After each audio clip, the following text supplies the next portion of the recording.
Welcome, everybody, to our fourth episode of Season 6 of the 98% Life After Prison podcast.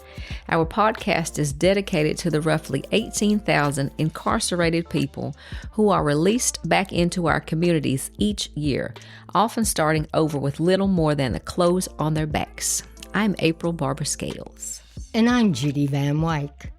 Today, we're going to check in with a woman we interviewed in October of 2025, just 5 months after her release. We first talked to Jorgie Brown as part of our Arise Collective series. Jorgie has been free for more than a year now. She's moved out of transitional housing and has adopted a dog. Also, she continues to pursue her bachelor's degree in criminal justice thanks to a special partnership between Arise Collective and Campbell University that provides a tuition-free education. Jorgie is still working for Correction Enterprises, a division of the North Carolina Department of Adult Correction that produces a wide array of different products, ranging from road signs to furniture to eyeglasses. While incarcerated, Jorgie worked in customer service, but has now been promoted to a special workforce development program. As such, she helps people within 6 months of release prepare for life after prison and follows them as they reintegrate back into the community. Here's the latest in the life of Jorgie Brown.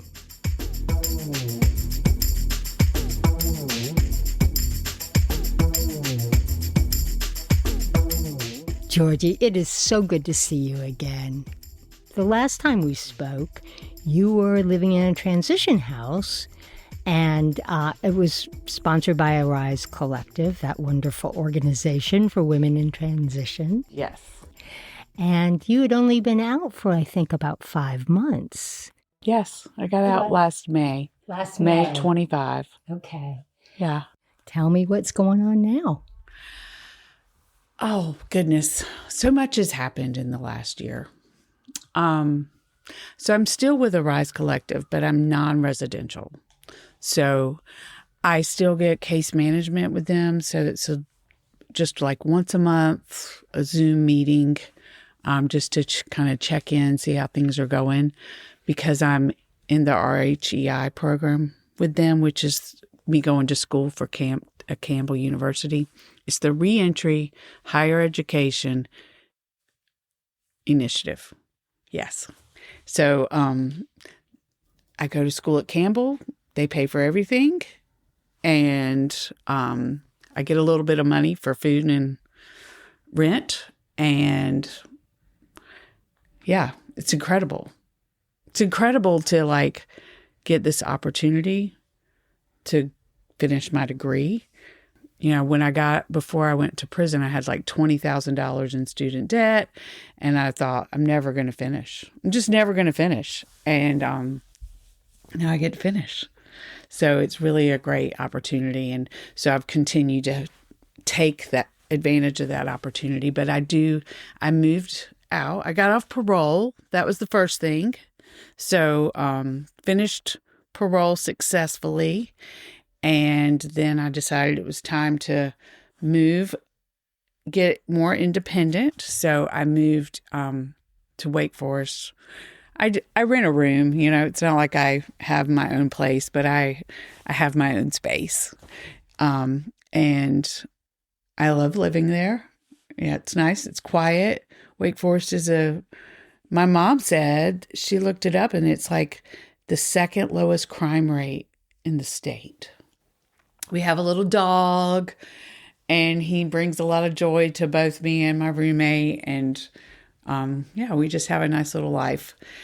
I've continued to work for Correction Enterprises, which is what I was doing when I met you last. But I've got a new position. So I was a temporary employee doing customer service before, and now I'm a full-time state employee working in workforce development. So my job, I'm a job and resource specialist. And so I work with anybody that's in the prison system that works for Correction Enterprises the last 6 months before they get out and helping them transition successfully. First of all, Tell me about the college experience. What are you studying, and when do you graduate? I'm studying criminal justice, which I laugh because it just is so weird to me that, a year ago I was in prison and now I'm getting a degree in criminal justice. I don't graduate until December of 28, because even though I had a lot of classes done, they weren't towards criminal justice. So there were a lot of classes that I had to take, history classes, government type classes, to get ready to start actually the criminal justice part of the degree. So this fall, I'll start my actual criminal justice classes. And the reason that I chose this path is because I have lived experience, right? I know what it's like to be involved in the criminal justice system from the standpoint of someone getting in trouble. But I don't really understand the theories behind why our laws are the way they are, why, we set up our policies the way that we set up our policies. It's not just to, hurt people. It's not just to control people. There's reasons behind everything. So I wanted to understand the other side. I feel like to be a positive influence moving forward in the system, it's important for me to understand why we do what we're doing.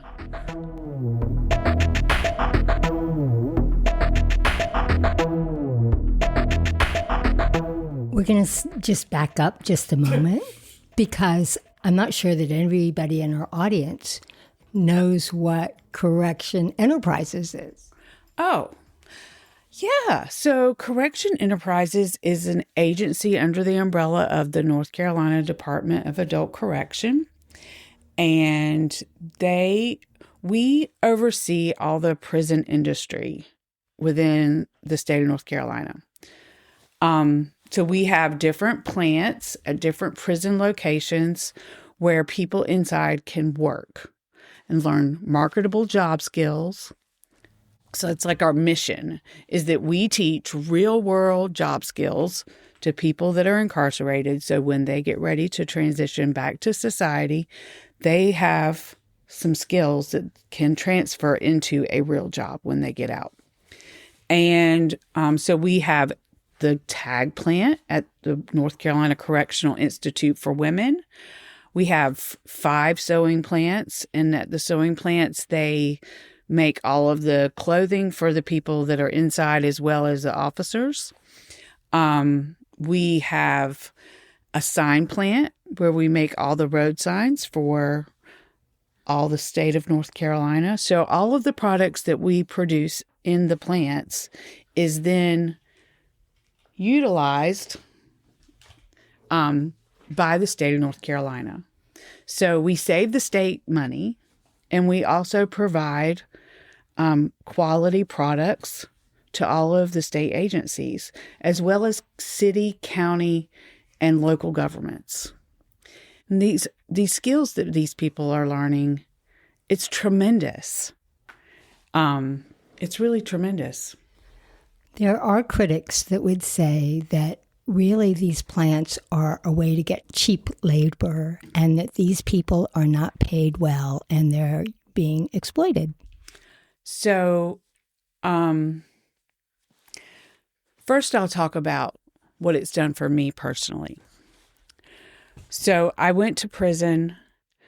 I thought the day I got arrested that my life was over and that, when I got out, however many years later, that I was going to end up being an old lady working at the Waffle House, because I would be a felon and all the things that come along with that.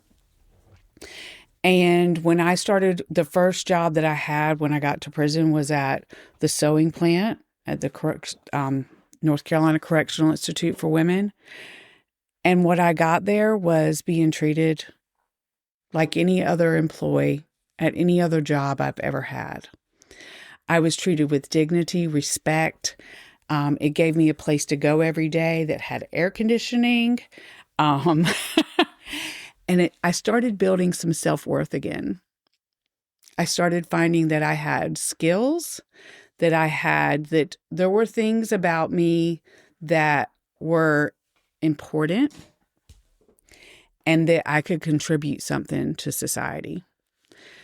So that's like the one side of Correction Enterprises. The labor part is that, yes, nobody in prison makes money, right? But you can have a job being a janitor and make 40 cents a day, or you can go work at one of our plants and make $3.86 a day. Because we're the only place that the legislature has decided can pay a little bit more. So our workers get paid by the hour. No, it's not a ton of money, but it's a whole lot more than they would make at any other job inside. So you are really working in many ways as a peer support specialist. Yes, I think so. I've not done the training, so I'm not sure what parts I'm missing. I've thought about doing it. They have one on the weekends. I just don't have a lot of time between work and school. But one of the best parts of my job is when someone gets out. One of the things that I'm tasked with is tracking people, seeing how they're doing when they get out, as well as connecting with them to help them in whatever areas they're needing some extra support. So I'll call and I'll, talk to them and see how things are going. And before we get off the phone, I say, well, I want to tell you a little bit about myself. And then I tell them, I started working for Correction Enterprises 5 years ago when I was incarcerated. And it changes everything. It changes everything because I go from a person who is calling them just to see if they need resources to a person that they believe really is going to help them. And that a person that I've had them say to me things like, if you can do it, I can do it. There was one day I called someone and he was feeling that morning like, I don't know what I'm going to do. I don't know how I'm going to keep taking care of my family because he was having some struggles with finding employment. And when I called him, I gave him a lead on the DOT Highway Construction Academy. And then I told him about myself. And he said, you're not going to believe this, but this morning I prayed because I really didn't know what I was going to do. And here you are calling me. And you've been where I am, and you've given me this lead. So this week, actually today, he's finishing the Highway Construction Academy class, which will turn into a full-time position for him with DOT. And because he called and followed through with the class, he got connected with some community resources, Philip Cooper out in the western part of the state, and his group, and they got his family clothing, and they helped him with transportation to get to the class and helped him with his rent. And just like all these things happened as a result of that one phone call, which I believe was a result of that one prayer. It's just incredible. It's incredible the way when you share your story with someone, the way that it can change everything for them. So it sounds to me like you are a part of an agency, a state agency, the Department of Corrections, working towards changing the paradigm of how corrections are done in this state, from punishment to healing and rehabilitation. What would you say about that? Consequences are important, right? The way that I was living my life before I got arrested was hurting society. I was a drag on society. The choices that I was making were hurting my family. They were hurting me physically, mentally, spiritually, emotionally, and they were hurting my community. I was not putting anything into the community. And I had struggled with substance use for years and years and years and years, and my family had tried everything. Without consequences, nothing would have changed for me. So for me, it was the catalyst that opened up doors for something else. But I had so many people help me while I was inside. There were so many programs. It wasn't just Correction Enterprises. It was also the Match program, the Mothers and Their Children program. It was Project Turn through Duke Divinity. It was my case managers. It was R-Step. It was all these different programs that I was lucky enough to be a part of that helped change the trajectory of my life. A lot of different people pouring into me. And I do feel like that it's getting so much better. And it's not just that things are getting, that we're talking about it more, because we are talking about it more, but people are beginning to collaborate too. So it's not just that there's all these programs, because I think there's been programs for a while, but they haven't been connected the way that they're getting connected now because of Reentry 2030. I think I've seen like community supervision partnering and opening their doors to discuss and talk to community organizations. And it's like it takes a village, right? Because that's what happened for me. It was a village. It just wasn't one thing that changed my life. It was a village of things that changed my life. A lot of people. And of course, at first, the first thing that had to change was that I had to want to change. And that's what happened as a result of the consequence. So it was like this, it's the full thing. It doesn't happen in a vacuum. Yeah.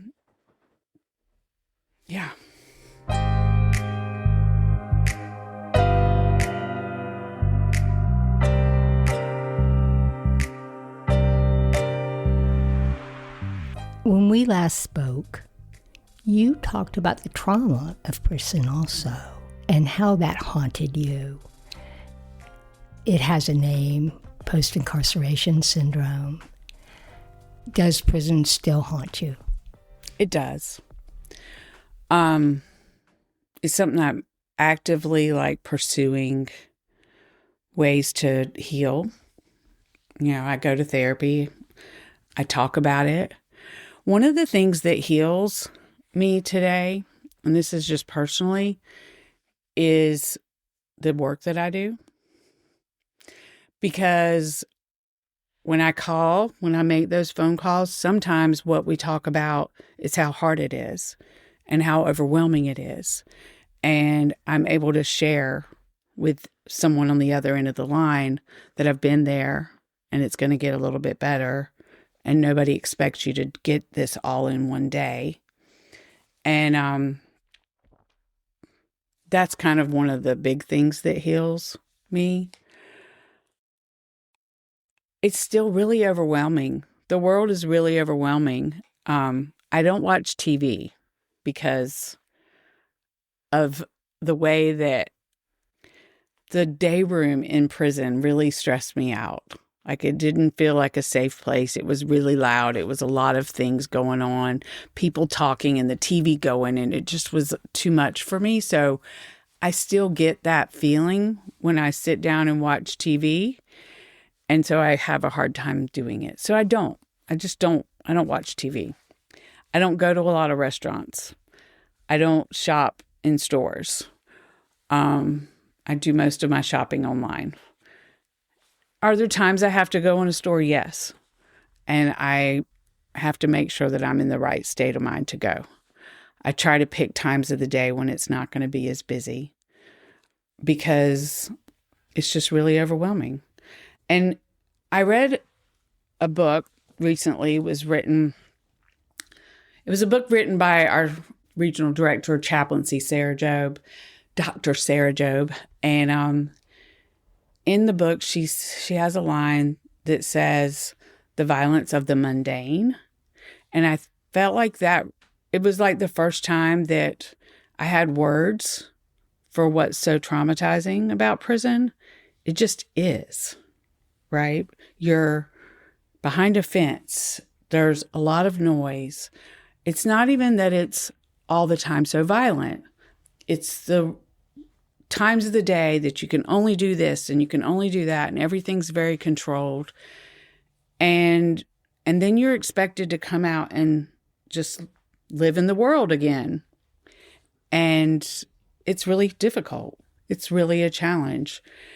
And so one of the ways that I heal is to be able to share that with other people and then hear them say, okay, if you could do it, I can do it. And then something in me shifts a little bit.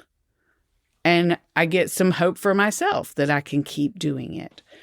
I strongly suggest to anybody getting out that they find a good therapist, that they get involved in whatever it is that works for them, whether it's a church community or whatever. Like, it's going to take support.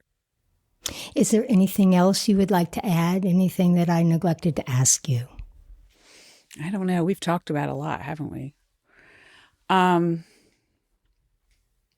just want people to know, and I've probably said this before, but prison's not the end of the story. It's not the end of the story for me. It's not the end of the story for anybody else. And there is hope on the other side. And there are people who want to help. What the most important thing for somebody to do while they're still inside is to make a decision about what they want the rest of their life to look like. And once you do that, then you can start making a plan and paying attention to the people who have been successful and following their footsteps, because that's what I did. I met someone who had been previously incarcerated that had a life like I wanted to have, and then I did what she did. And it changed everything.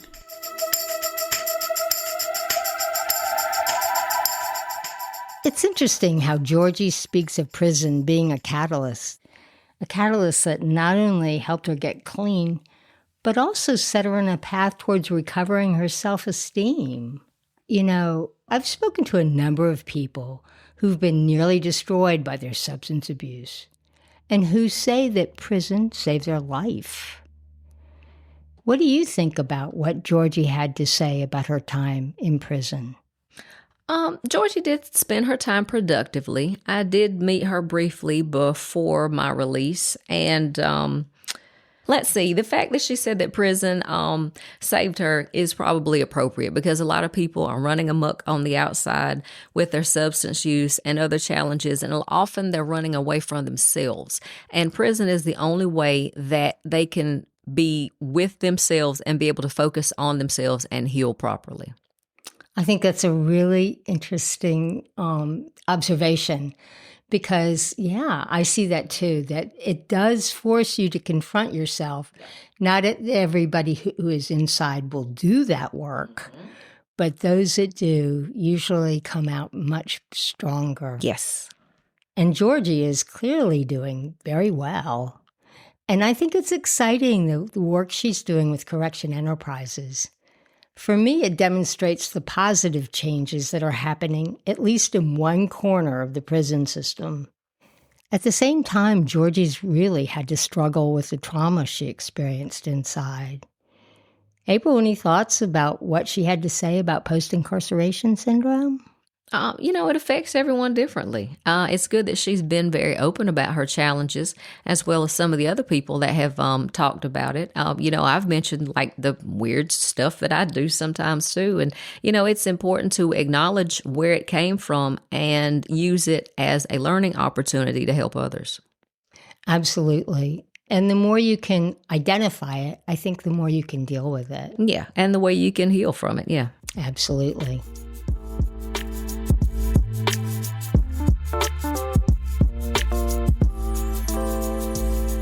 Well, that's our show for today. Stay tuned for our next and final episode when we talk to Kerwin Pittman, a man I like to call the CEO of Reentry. Kerwin recently purchased a decommissioned prison that he plans to convert into a reentry and workforce development center for people coming out of prison. But that's just the latest headline news. Kerwin is also the founder and executive director of REPS, Recidivism Reduction Educational Program Services, a nonprofit organization dedicated to offering wraparound services to justice-involved people so that they can heal, reconnect with their families, and successfully rebuild their lives. So join us next time to learn about Kerwin's work and how he got involved with Reentry 2030. Before we go, I want to credit, maybe gratis, for the song we used in Jorgie's piece, Bunt Pole 102. That song definitely lent class to our work. So if you want to get in touch or just listen to old episodes, you can do so through our website, www.the98-lifeafterprisonpodcast.com. That's www.the98-lifeafterprisonpodcast.com. Thanks for listening, everybody. Bye, y'all. See you next time.